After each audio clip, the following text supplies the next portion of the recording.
नमस्कार. आकाशवाणी औरंगाबाद केंद्राच्या दुपारी 1च्या बातमीपत्रात मी वैभवी जोशी आपलं स्वागत करते.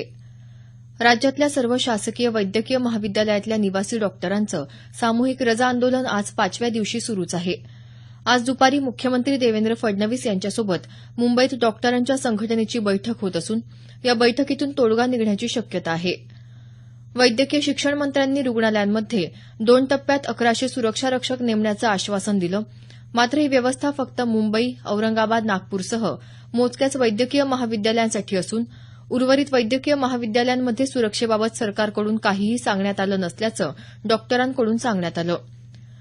सरकारनं सर्व वैद्यकीय महाविद्यालयांमध्ये सशस्त्र सुरक्षारक्षक तैनात करावेत, हल्लेखोरांवर डॉक्टर सुरक्षा कायद्याअंतर्गत गुन्हे दाखल करावेत आदी मागण्या निवासी डॉक्टरांकडून करण्यात येत आहेत.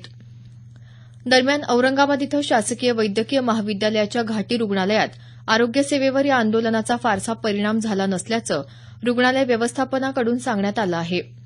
वरिष्ठ डॉक्टरांसह इतर पर्यायी व्यवस्था केल्यामुळे तातडीच्या वैद्यकीय उपचारांसह महत्वाच्या शस्त्रक्रिया तसंच बाह्यरुग्ण विभागही सुरू असल्याचं रुग्णालय व्यवस्थापनाकडून सांगण्यात आलं. राज्यात पंचायत समित्यांच्या नवनिर्वाचित सदस्यांपैकी 7% सदस्य गुन्हेगारी पार्श्वभूमीचे असल्याचं निदर्शनास आलं आहे. असोसिएशन फॉर डेमोक्रॅटिक रिफॉर्म्स आणि महाराष्ट्र इलेक्शन वॉच या संस्थांनी विजयी उमेदवारांच्या प्रतिज्ञापत्रांचं विश्लेषण केलं. त्यातून ही माहिती समोर आली. यापैकी 5% उमेदवारांविरुद्ध हत्या, हत्येचा प्रयत्न, बलात्कार असे गंभीर गुन्हे दाखल आहेत. यामध्ये राष्ट्रवादी काँग्रेसचे 9%, शिवसेनेचे 8%, भारतीय जनता पक्षाचे 5% आणि काँग्रेसचे 4% उमेदवार गुन्हेगारी पार्श्वभूमीचे असल्याचं या संस्थांनी जारी केलेल्या अहवालात नमूद आहे.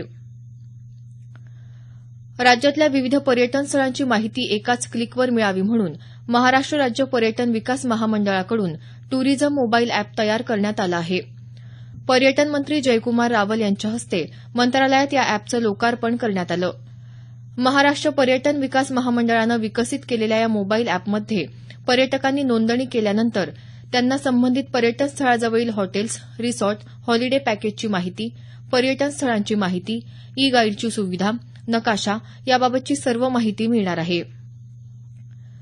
मुंबई पुणे द्रुतगती आणि जुन्या महामार्गावरील पथकरात 1 एप्रिलपासून 18% वाढ होणार आहे.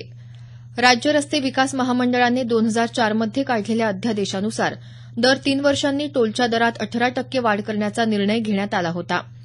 त्यानुसार ही वाढ करण्यात आल्याचं याबाबतच्या वृत्तात म्हटलं आहे.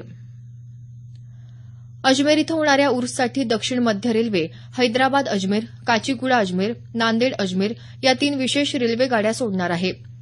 हैदराबाद अजमेर हैदराबाद ही गाडी 31 मार्चला दुपारी 3:15ला हैदराबाद इथून सुटेल. ही गाडी नांदेड, औरंगाबाद, जळगाव, भुसावळ यामार्गे 2 एप्रिलला पहाटे 5:15 वाजता अजमेरला पोहोचेल. परतीच्या प्रवासात ही गाडी अजमेरहून 6 एप्रिलला सकाळी 9:55 निघून 7 एप्रिलला रात्री 11:15 वाजता हैदराबादला पोहोचेल. काचीगुडा अजमेर काचीगुडा ही गाडी 31 मार्चला काचीगुडाहून रात्री 8:40 निघेल आणि 2 एप्रिलला सकाळी 7:25 अजमेरला पोहोचेल. परतीच्या प्रवासात ही गाडी 5 एप्रिलला रात्री 7:25 निघून काचीगुडा इथं 7 एप्रिलला सकाळी 7:30 वाजता पोहोचेल. नांदेड अजमेर नांदेड ही गाडी 1 एप्रिलला दुपारी 4:05 निघून अजमेरला 2 एप्रिलला रात्री 10 वाजता पोहोचेल. परतीच्या प्रवासात ही गाडी 6 एप्रिलला रात्री 7:20 निघेल आणि 7 एप्रिलला रात्री 11:15 वाजता नांदेडला पोहोचेल. या दोन्ही गाड्या नांदेड, पूर्णा, वसमत, हिंगोली, वाशिम, अकोला, शेगाव मार्गे धावतील. देशातल्या 4 आघाडीच्या खासगी विमानसेवा कंपन्यांनी उस्मानाबादचे खासदार रवींद्र गायकवाड यांना सेवा न देण्याचा निर्णय घेतला आहे. गायकवाड यांनी काल एअर इंडियाच्या अधिकाऱ्याला मारहाण केली होती.